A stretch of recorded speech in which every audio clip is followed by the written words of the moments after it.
memulai pembahasan kali ini, alangkah baiknya kita perkenalan diri. Perkenalkan, nama saya juga Septiani dan rekan saya Jelita Winarta. Kali ini kita kedatangan narasumber nih guys, yang pasti ditunggu-tunggu oleh kalian semua. Oke. Siapa nih Pak namanya? Dan guru apa? Kira-kira saya guru apa nih? Ya, kalau yang tahu jawabannya bisa komen ya. Iya. Oke, baik. Saya Pak Abdul Hafid ya. Saya ngajar informatika kebetulan. Ya, kebetulan ya. Iya. Kebetulan nih. Oke, kebetulan. Oke, kali ini kita akan membahas tentang kupas tuntas tentang kodo dan kodar nih guys. Kalian tahu nggak sih kodo dan kodar itu apa? Ada di rukun iman tuh guys. Ya, Bapak boleh jelasin nggak kodo dan kodar itu apa? Oke, baik. Sebagai guru informatika, ditanya kode dan kodar gitu ya.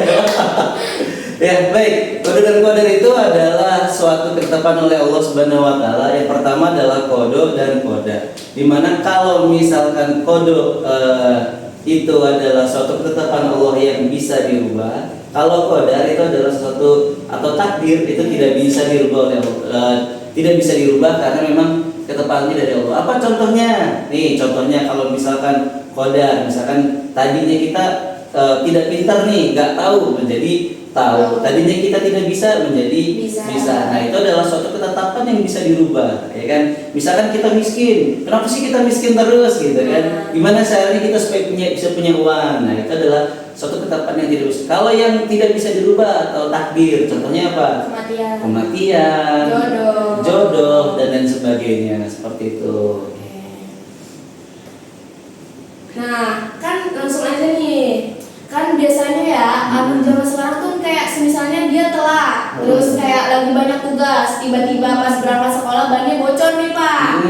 Terus pasti kan mereka tuh kayak ngerasa, aduh dunia nggak adil, kayak udah dihukum, pasti kan telat, bannya bocor. Nah, pasti mereka ngerasa nggak adil ya nggak sih Kak?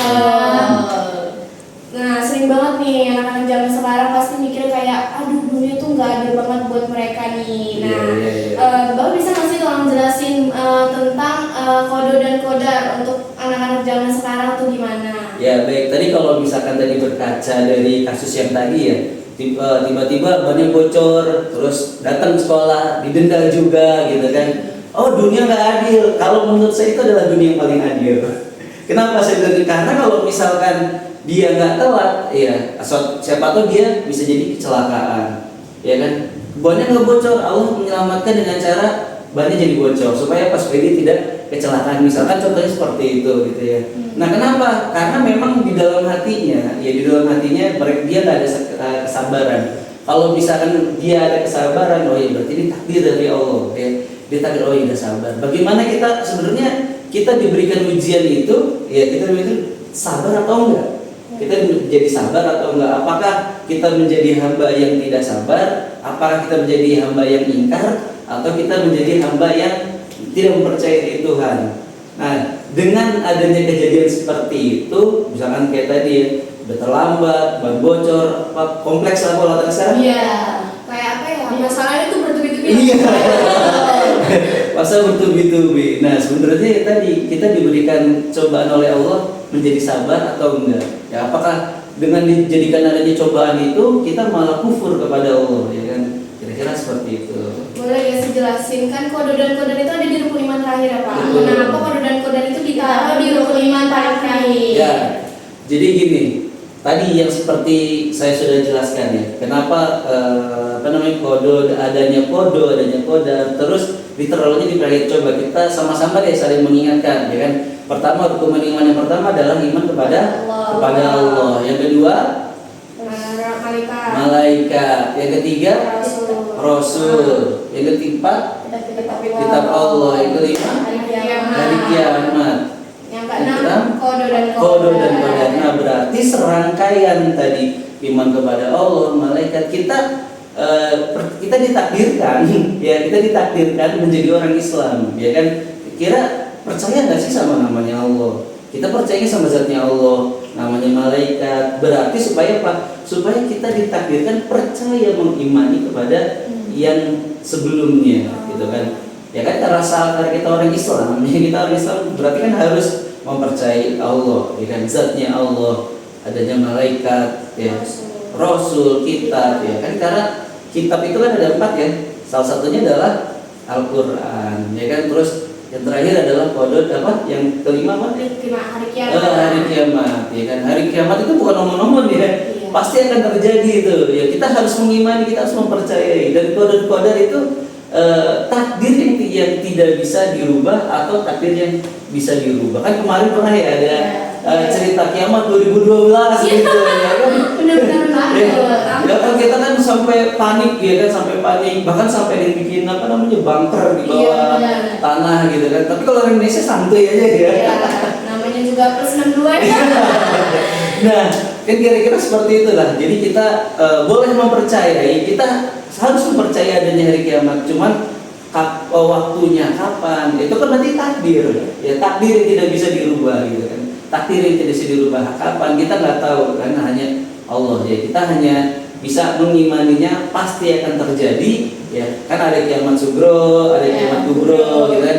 Kalau kiamat sugro kan kayak gunung meletus, banjir. Kemarin kita udah banjir-banjiran tuh ya. Itu bagian dari kiamat sugro itu, bagian dari kiamat sugro. Nah kira-kira seperti itu. Jadi qadar itu ditetapkan di terakhir ya supaya kita bisa mengimaninya ya. Kita sabar enggak gitu. Kira-kira seperti itu.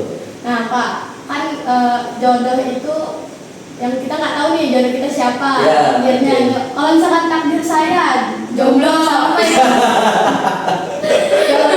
jomblo nih sampai lulus SMK, itu kan udah ada skenario-nya apa belum nih Pak? Oke. Sekarang saya mau tanya nih sama Dinda sama Jelita. Udah punya pacar belum?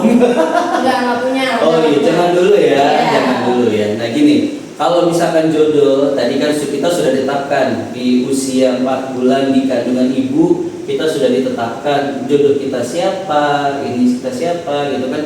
Pak, kita mau jomblo terus. Kalau jomblo terus itu pilihan. Ya, berarti jomblo terus itu pilihan. Tapi kalau itu kita bisa mengusahakan juga ya. Memang jodoh itu sudah ditetapkan, tapi kita harus berikhtiar, kita harus mencari siapa yang terbaik. Kalau misalkan kita berbicara jodoh itu nanti akan panjang.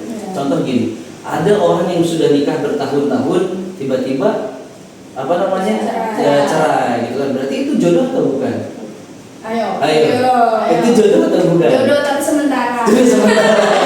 Mana tuh jodoh sementara? Berarti bukan jodoh. Iya, bukan. Ya, walaupun katanya kita sudah nikah bertahun-tahun, berarti itu kita sebut juga belum jodoh. Ya. Kalau disebut jodoh ya berarti ya nikahnya sekali sampai seumur Hidup. sampai seumur hidup, ya kan. Nah, kira-kira apa namanya? Kayak misalkan kita pengen, kamu bisa pernah jualan gak sih? Pernah jualan nggak? Pernah. Ternyata jualan gagal, jualan lagi gagal lagi gitu ya kan. Berarti kamu belum jodoh di produk yang kamu jual, ya kan? Belum jodoh tuh. Nah, berarti kita harus usaha apa? Ya kita cari usaha lagi gitu ya, kira-kira apa namanya yang cocok. Nah, makanya jodoh itu kita bisa usahakan, tapi Allah yang menentukan gitu, siapapun. Tadi ada yang ya jodoh itu tadi kalau udah sampai hidup semati itu disebutnya jodoh. Kalau misalkan hanya nikah, wah selamat ya sudah berjodoh ya, wallahu alam ya. Ya, karena jodoh itu tadi Allah yang ngatur. Kira-kira seperti itu. Nah kan banyak juga yang bilang katanya jodoh tuh jangan ditunggu tapi dicari nih. Ya. Tapi kalau misalnya udah dicari tapi benar belum tuh Bikin iklan. Iklan jadi ya, halo saya jomblo. Enggak ya. Jadi gini, memang tadi ya jodoh itu tadi kita harus ikhtiar, kita harus mencari. Tapi kalau untuk usianya SMA, SMK gitu ya, jangan dulu. Kenapa saya bilang? Karena kalau sekarang lebih banyak madorotnya. Apa madorotnya? Lebih banyak apa ya istilahnya ya? Maksiatnya. Nanti kalau sudah saatnya, gitu kemarin kalau di Islam ada istilahnya ta'aruf, gitu Iya, kan? benar. Ada istilah ta'aruf, gitu kan? Ta'aruf itu istilah lain untuk mengenal satu dengan yang lain gitu kan. Boleh jalan tapi kan harus ada batasannya. Tapi kalau benar sudah mau mendekati nikah ya, nah kalau misalkan tadi kasusnya saya sudah cari tapi belum ketemu gitu ya, berarti apa yang harus dilakukan? Yang pertama kalau memang belum diberikan jodohnya oleh Allah Subhanahu Wa Taala, ikhtiar yang pertama kita minta sama yang punya jodoh, ya kan? Dengan cara apa? Waktu saat sholat, ya kan? Setelah sholat, mungkin pada saat sholat malam gitu, sholat tahajud, kita minta sama Allah, ya Allah berikanlah hamba jodoh yang sesuai dengan kriteria Allah, bukan kriteria kita ya. Kadang kriteria kita dengan kriteria Allah itu suka beda. Ya. Kalau kriteria kita kan, misalkan kalau saya pengennya yang cantik, gitu kan, yang gitar Spanyol. Dan tapi kalau Allah berkata lain ya berarti memang ya seperti itulah. Jadi kriteria kita ya harus dengan kriteria Allah ya. Yang jelas kalau berbicara jodoh kita harus dengan yang satu kufu. Apa maksudnya satu kufu? Satu kufu itu yang satu sefrekuensi, yang Islam dengan yang Islam, gitu kan? Ya kan? Yang alim dengan yang alim, gitu kan? Yang murakan dengan yang murakan. Jadi kalau misalkan ada kok Pak teman saya yang murakan, maksudnya murakan tuh kan? Ya yang begajulan lah, misalkan yang metal gitu ya kan? Yang metal, yang begajulan, terus sama yang alim, gitu. Kira-kira lebih kuat mana? Ya lebih kuat yang mana? Yang begajulannya atau yang alimnya gitu. Kalau yang begajulannya lebih kuat, berarti kan si suaminya bakalan ikut yang begajulan. Makanya Islam itu mengatur supaya satu kufu itu berarti yang alim dengan yang alim dan begajulan yang begajulan tadi. Intinya kita harus, kalau kita sudah ikhtiar ya, kita sudah nyari dekat sama A, dekat sama B, ya kita minta sama yang punya jodoh. Dengan tadi sholat tahajud, mungkin minta sama yang punya jodoh dan lain sebagainya. Berdoa berikanlah hamba jodoh yang terbaik menurut engkau. Iya. Ya, gitu ya. Nah, ngomong-ngomong soal kata bapak kan tadi kan harus yang Islam sama yang Islam. Nah, sama yang nah gimana kalau beda teman yang mau nih? Itu mau apa? Kenapa? Mau tahu ke bapak apa? Apa tuh? Mau tuh yang beda agama apa? Beda keyakinan. Iya beda keyakinan. Oh mahu, oke. Iya. Nah, pandangan bapak tuh gimana sih buat teman-teman yang pacarannya beda agama? Iya gini, dalam Al-Quran dikatakan ya kan, kita tuh dijadikan bersuku-suku, berbangsa-bangsa, bahkan berbeda agama gitu kan. Tujuannya apa? Satu, ditaruh untuk saling mengenal. Nah sekarang gini, kalau misalkan tadi kasusnya Mahu tadi ya berbeda, mungkin cowoknya Kristen, ceweknya Islam gitu, atau kebalikan sebaliknya gitu kan. Nah yang lebih dominan yang mana? Yang Islamnya atau yang Kristennya? Tadi kalau misalkan mohon maaf nih, rata-rata yang nonis ke Kristen lah. Kalau cowoknya Kristen, ceweknya Islam, pasti ceweknya pasti bakalan ikut ke suaminya. Kalau misalkan suaminya Islam, ceweknya Kristen, pasti si yang ceweknya pasti bakalan ikut ke cowoknya. Nah kira-kira seperti itu. Tapi tergantung itu apa namanya, nggak mutlak ya. Semua bisa terjadi kapanpun. Nah yang jelas kalau misalnya tadi beda agama salah satunya ya harus satu agama, karena di negara kita, di negara NKRI tidak diakui nikah berbeda agama, ya kan? Tidak diakui. Nah, kalau dalam pandangan Islam gimana? Kalau pandangan Islam jelas jatuhnya tadi bakalan zina seumur hidup. Ya kalau misalkan Islam ya berarti harus sama-sama Islam gitu kan. Kalau misalkan pendalaman Islam nanti bisa diperbaiki, bisa dicari lah ya seiring waktunya berjalan. Nah, kira-kira seperti itu. Oke, berarti jomblo atau enggaknya itu kayak sama kayak nilai ujian ya Pak. Berarti bagus atau enggaknya nih iya benar. Itu maksudnya ke mualaf. Tergantung doa sama usaha. Tapi Pak, ada nih temen yang bilang ngapain sih belajar capek-capek, terus enggak dapat nilai hasil yang bagus, enggak memuaskan. Kalau takdirnya nggak lulus ya nggak lulus aja. Bapak tuh gimana sih Jadi gini, kalau misalkan dia berpikiran seperti itu, berarti dia nggak ada usaha. Dia nggak mau berusaha, udahlah nilainya cukup sekian gitu kan. Berarti kan dia nggak mau mengusahakan nilai yang terbaik gitu kan. Kalau kata orang Sunda ngomongnya ngedul. Apa ngedul? Males. Males. Nah kalau misalkan orang males dikasih tugas apapun pasti ngomongnya apa? Nanti aja lah. Wah susah lah gitu kan. Karena dalam dirinya nggak ada mau mencoba. Kalau dalam belajar itu ada istilah mau mencoba. Pernah nggak guru matematika kalau salah kamu diomelin? Enggak kan? Pasti diajarin kan? Oh, ya, kayak misalkan nih pelajaran penjas nih, pelajaran Padono misalkan, giring bola basket, contoh, oh giring nggak boleh gitu, goblok lu gitu. Enggak kan? Nah diajarin, oh giring bola basket yang bagus tuh seperti ini. Kalau matematika, oh caranya seperti ini. Yang penting apa? Tadi kita mau berusaha. Karena Allah itu ngelihat kita itu usahanya. Ya kayak misalkan kan kita kan pengennya endingnya apa masuk surga. Mau nggak kita masuk surga nih teman-teman nih? Mau nggak masuk Ya, surga? udah lah, mau lah semuanya. Semuanya pasti semua Ya. mau. Nah, tapi bagaimana cara kita mengusahakannya kita supaya masuk surga? Jangan bilangnya pengen masuk surga gitu. Tapi nggak sholat. Tapi nggak sholat. Nggak melaksanakan kewajibannya. Kewajiban. Puasanya apa? Kalau siang? Moke. Ya, berarti tadi dia tidak ada giroh atau semangat gitu kan untuk melakukan tadi mau belajar dan sebagainya. Jadi intinya kalau misalkan dia sudah malas belajar ya udah tadi ya nilai apapun ya dia masih gak terima. Oh ini takdir dari Allah. Ya enggak begitu ya kan. Tadi kan ada yang bisa dirubah, ada yang nah, kalau masalah belajar bisa dirubah, bisa diusahakan. Nilai itu hanya angka, ya kan? Nilai itu hanya angka. Bagaimana kita memperbaikinya? Kalau misalkan nilai kita kecil, oh kita berarti harus jadi orang yang lebih baik. Istilah kalau kuda tuh dipecut, ya supaya apa? Supaya bisa jalan. Kalau misalkan kita dapat nilai kecil, oh berarti usaha kita belum maksimal. Kira-kira seperti itu. Nah, berarti kita harus tuntut berusaha semaksimal mungkin nih Pak. Betul. Tapi gimana kalau yang udah usaha semaksimal mungkin tapi hasilnya itu tetap gagal? Nah, jadi kembali lagi ke takdir tadi.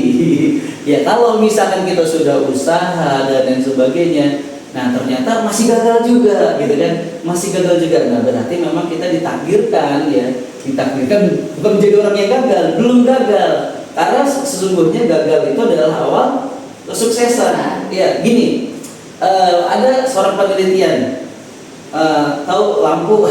Oh iya tahu. Ya, siapa yang menciptakan lampu? Siapa ya? Siapa yang menciptakan lampu? Aduh lupa lagi Pak.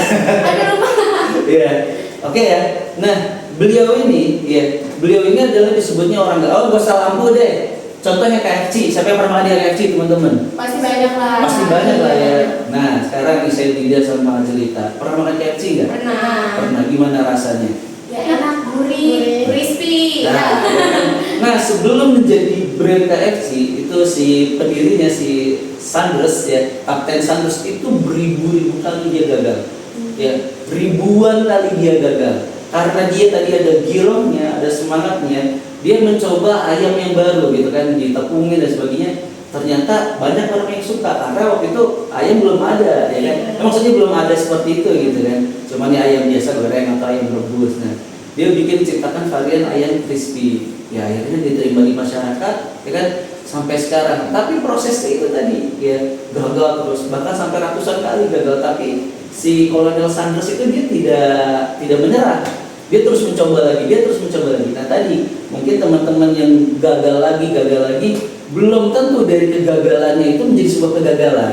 Ya kita sebut aja kegagalan itu awal kesuksesan. Nah, makanya banyak pengusaha tuh ya kan nggak langsung ya nggak langsung kecuali kalau dikasih hadiah. Oke, ya kalau dikasih hadiah sama orang tuanya otomatis ya udah jalur langit gitu ya. Kalau pengusaha pasti merintis. Kayak beracin kan yang cewek ya.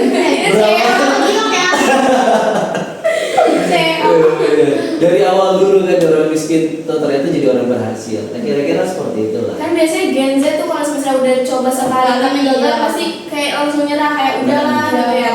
Jadi gimana pandangan Bapak sih buat Gen Z zaman sekarang? Ya, tadi pertama memang kita sebelum melakukan usaha tadi ya, sebelum melakukan usaha kalau misalnya kita berikhtiar istikharah dulu sama Allah ya. Karena kan yang punya harta kan Allah gitu kan, kita cuma minta. Kita istikharah misalnya kita mau buka apa nih? Biasanya nih kita dimsum mentai gitu ya. Mentai. Ya, yang viral gitu ya. Karena saking banyaknya dimsum akhirnya orang gak beli gitu. Kayak ST gitu kan kan. Karena saking banyaknya Setiap sudut ya. Sama semua. Sama semua yang dijual. Kayak bulan puasa kali ini kan yang jual apa? Takjil gorengan. Ya akhirnya males di sini gorengan, sudah gorengan gitu. Nah kira-kira kita tuh mau menciptakan inovasi baru atau enggak? Misalkan kita boleh lah membuat gorengan, tapi gorengannya inovasi. Kemarin saya cobain ada namanya risol apa ya? Ada matcha, ada risol coklat. Itu kan sebuah inovasi, walaupun bentuknya risol. Nah gimana Pak kalau misalkan usaha kita gagal? Udahlah kita gagal gitu kan. Ya tadi kita harus berkaca bahwasannya kegagalan itu adalah awal Kesuksesan. Yang penting tanamkan dalam hati gitu kan. Oh berarti kita nggak sukses nih di bidang ini gitu. Kita coba ke bidang yang lain. Kita coba ke bidang yang lain. Ya kayak saya pengalaman pribadi saya juga, ya kan. Saya sebelum ngajar lulus kuliah itu saya pas masih kuliah saya kerja. Ya saya kerja di interior eksterior, ya kan. Ternyata saya nggak cocok nih kerja di situ gitu kan. Saya gagal. Saya disebut orang disebut gagal. Ya kenapa? Karena saya tidak sukses jadi seorang pekerja. Tapi begitu saya menjadi seorang guru, ya alhamdulillah ya walaupun dengan gaji guru gitu ya alhamdulillah ya cukup lah intinya. Gitu, kira-kira gitu. Nah, untuk teman-teman yang gagal, yang berlarut-larut, yang belum move on sama kegagalannya, cepet move on guys. Nah, lanjutin aja rencana kalian berikutnya. Iya.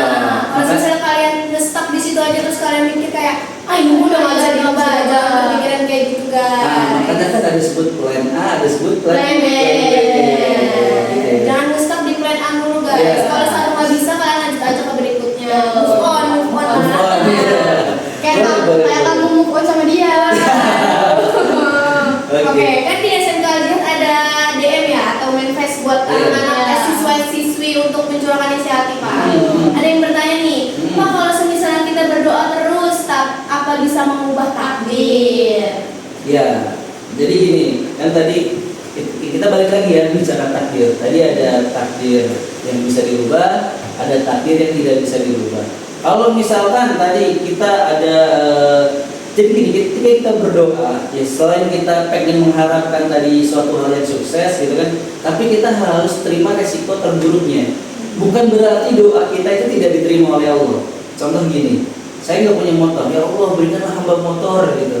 Nggak mungkin tiba-tiba datang motor. Iya, nggak mungkin tiba-tiba kasih motor gitu kan. Kita harus usaha dulu, ya kerja dulu atau gimana dan lain sebagainya. Ternyata ketika sudah usaha, kita kerja, ternyata uang kita belum cukup nih buat beli motor. Ternyata kita harus beli sepeda dulu, misalkan, gitu kan? Ya berarti rezeki kita ada di sepeda itu, ya ada di sepeda itu. Ya berarti bukan berarti Allah tidak mengabulkan kita punya motor, berarti kita rezeki kita di sepeda. Kalau ternyata kalau kita langsung punya motor, belum ahli, belum jago gimana? Bisa Itu jadi- disuruh belajar dulu naik sepeda berarti. Iya, ya kan. Siapa tahu nanti kalau pada setik motor tengah jalan, ya nabrak Iya, kambing, nabrak jatuh. Pengalaman pribadi guys. Belajar naik motor gitu, nabrak kambing. Ya kalau sekarang udah jarang ya kambing. Banyak Pak di Bahari itu yang Yang dibahas ini nih yang di lapangan Arajis ya. Oh iya, Oh, iya, betul, iya benar. Jadi gitu ya. Jadi kalau misalkan kita berdoa, bukan berarti doa kita tidak diijabah. Mungkin Allah punya rencana yang lebih baik. Ya, lebih baik dari permintaan kita. Ya, seperti itu. Sama aja kayak kata-kata perintis bukan waris. Nah. Iya, oke. Nah ini Pak, ada lagi nih Pak. Gimana cara bedain mana yang harus kita usahain dan mana yang harus kita pasahin? Nah, jadi gini. Kalau kita semua sudah usaha, ya tadi kita sudah usaha nih. Kalau kita jadi seorang pengusaha ya, atau sebagai seorang pelajar harus belajar gitu kan. Ternyata masih belel gitu ya, masih lemot gitu kan, masih lemot berarti kita pasrah sama Allah, ya kan. Biar Allah yang ngasih ilmunya gitu kan. Kita sudah usaha, kita sudah belajar, ternyata nggak masuk otak kita, berarti ada yang salah dengan diri kita. Ya. Kalau misalkan nih, ya ada satu tips nih buat kalian. Ada buat sih guys. Kalau guys. Berarti kalau misalkan kalian satu saat belajar kamu nggak masuk, maksudnya nggak masuk ke ilmunya, nggak masuk, berarti ada yang salah dengan diri kalian. Yaitu apa? Banyaknya maksiat. Tuh guys, jadi JJ cepetan. Banyaknya maksiat, banyaknya dosa, akhirnya ilmu nggak mau masuk. Nah, jadi apa yang harus kita lakukan? Pasrahkah atau kita tetap ikhtiar? Yang jelas kita ikhtiar, ya hasilnya biar Allah yang menentukan. Kira-kira seperti itu. Oke, kita udah nggak merasa ya guys, udah lama nih. Udah jawab pertanyaan dari kalian semua juga. Boleh nggak sih Bapak ngasih satu tips nih buat teman-teman yang nonton podcast ini nantinya? Satu tips buat apa ya? Kayak tentang kode dan kodar lah. Oke, baik. Kalau misalkan kita bicara kode dan kodar, gitu kan, yang jelas tadi sudah kita ulang-ulang ya. Kita yang berusaha, biar Allah yang menentukan. Itu guys kata-kata hari ini. Harus berusaha gitu. Oke, kita udah di penghujung acara nih guys. Terima kasih ya Bu udah mau datang ke sini Baik, dan jadi terima narasumber. kasih. Semoga nggak kapok ngobrol sama kita kan. Ya. Oke, teman-teman semuanya diambil ya sisi positifnya dan Oke. dibuang negatifnya ya guys. Sekian terima kasih dari saya Aditya Septiani dan rekan saya. Saya Dita Winarta. Pamit undur diri sampai bertemu di podcast selanjutnya. Assalamualaikum warahmatullahi wabarakatuh.